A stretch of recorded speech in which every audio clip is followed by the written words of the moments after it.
कुकुड़ाखंडी block निकटवर्ती गुरुंठी panchayat Technocity अंचल अच्छी एवं एठी मो सहित साई बासिंदा माने जोड़ी हो जाइछन्ति काहेकि ना सेमानंकर किछि अभियोग रही अभियोग होउछि दीर्घ दिन धरी दीर्घ मास मास धरी एठारे मांकड़ उपद्रव होउछि एवं मांकड़ कामुड़ारे अनेक आहत एवं गुरुतर आहत मध्य होइछन्ति खाली व्यक्ति विशेष नुह छात्र छात्री माने मध्य मांकड़ कामुड़ारु बर्ती नाहांती तेणु सेमाने असंतोष प्रकाश करछन्ति तेबे चलंतु सेमानक निकट को जिबा सेमान तांकर कोन प्रतिक्रिया रखुछन्ति तांकर निकटरु बुझिनेबा। अच्छा मो रमेश चंद्र मरणा गुरुनी बासिंदा।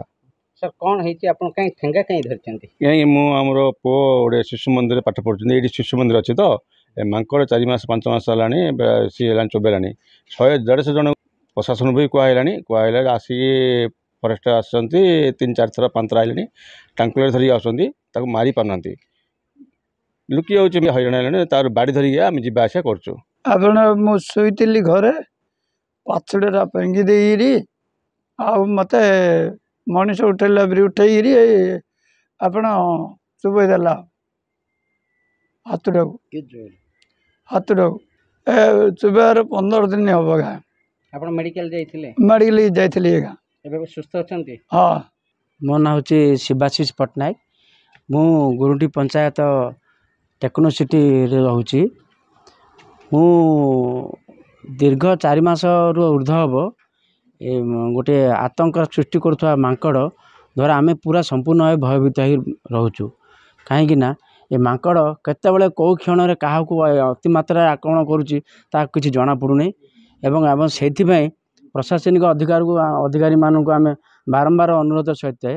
कौन सी पदक्षेप होने फलाफल होना जेहेतु से माने बारंबार आसुँच मांकड़ को ट्रांकुलाइजर करके बेहोश करने कौन किसी चेष्टा कर भी सफल है ना एवं आमे से आमर अंचलवासी बहुत मात्रा दिन राति भयभीत ही रोचु एपाई आम प्रशासनिक अधिकारी को आम विनम्र अनुरोध करुचु जे जहाँ भी हो कौन सी मते या माने मांकड़ को जमीती हेले भी कैप्चर करने को चेष्टा करूँ। मु कानुचरण त्रिपाठी एठिकार स्थानीय बासिंदा मो झील साई प्रज्ञा त्रिपाठी गुरुंडी सरकारी स्कूल रे पाठ पढ़े एठू सरकारी स्कूल प्राय 1.5 किलोमीटर दूर रहिबो से एठू जीवा आसिया कला समय भय भितर जीवा आसिया करे आउ एठिकार स्थानीय बासिंदा भी बहुत भयभीत आउ मांकड़ जेहेतु दीर्घ 4 मास हम एठारे उपद्रव करुच्ची समस्ते बाड़ी धरी जीवा आसिया करती आउ प्रशासन को मध्य जनइथिले प्रशासन भी आसथिले किंतु किसी सफल मिलला ना। आपन झियो को मांकड़ कामुड़ी मो झील को भी एठी मांकड़ विगत 2.5 मास तले कामुड़ी ताकू सरकारी हॉस्पिटल नहीं चिकित्सा करैथिली सेठी से भल होइकी एबे भय रहेगा जीवा आसिया करी स्कूल प्रशासन को एतिक अनुरोध शीघ्र आसी यार किसी बंदोबस्त करंतु जहाँ फल आम ठीक से जीवा आसिया करिपारू आ एठारे बसवास भी करिपारू। पड़ आमर एरिया रे बहुत उपद्रव कलानी आमको कामुड़ी देउची आमको बहुत गुड़ौची मो साइकेल आसला समय मत भी गुड़े मु पड़ जा जोशर धाइली मांकड़ मत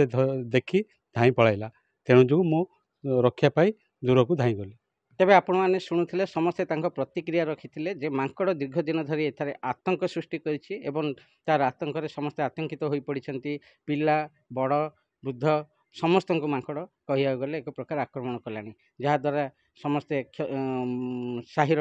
बासिंदा ने बहु संख्यार क्षतिग्रस्त होउछन्ति आघात होउछन्ति एवं एने मध्य आम सहित जोड़ी हो जाइछन्ति एठाकार समिति सभ्य चंद्रशेखर दास।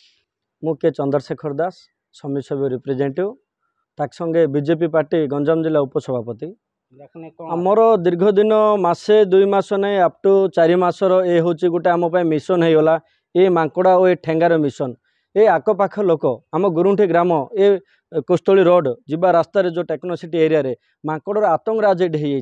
किए सैकेल गला समय दौड़ी डेंगी चुबाए पिला माने स्कूल गला समय चुबाए वृद्ध बापा मैंने रास्तार जीवा समय चुबाए चुबैकी अप टू आम पंचायत आम गुरुंठी ग्राम 150 टू 200 लोक ऊर्ध्व को चुबेला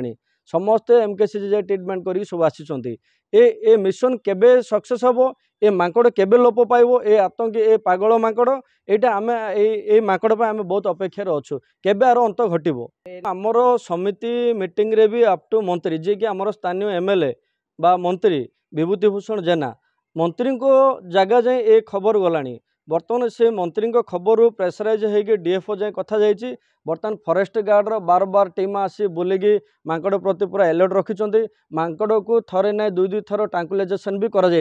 तो भी से अंत घटनी तेणु आम आहरी रिक्वेस्ट करूँ डीएफओ सागर मु निजे बाय फोन द्वारा कथबार्ता भी होती डीएफओ आसिस्टेंट सागर भी मुझे कथबार्ता होती ऑल फॉरेस्ट सागर कथबार्ता होती तुरंत ये आम एरिया आम अंचल जो विपद लोकों जीवन प्रति विपद घटी जाए ये मांकड़ को तुरंत खोजिकी आपको नहीं को जंगल छड़ा जाऊ बा कौन किसी गोटे व्यवस्था करा जाऊ तेणु मोर विनीत अनुरोध मोर फॉरेस्ट डिपार्टमेंट ऑल डीएफओ सार को तेणु आमर ये अंचल को लोक मान सेव करने ये मांकड़ को उठेकी नि जाऊ एति मोर अनुरोध जहाँ अंचलवासी प्रतिक्रिया जना पड़ी जे ठेंगा पलटि से सुरक्षा कवच तेणु समिति सभ्य रिप्रेजेंटेटिव कहवा कथा जे से माने डीएफओ को अवगत कराई प्रशासन एने अवगत अच्छी एवं जेहेतु मांकड़ आक्रमण रे बहु संख्यक अंचल बासिंदा एठारे आक्रमण शिकार होती तेणु यार तुरंत समाधान करा से माने एवं अंचलवासी ग्रामवासी समस्ते यह प्रशासन निकट अनुरोध कर। ब्रह्म रिपोर्ट खबर ओडिशा।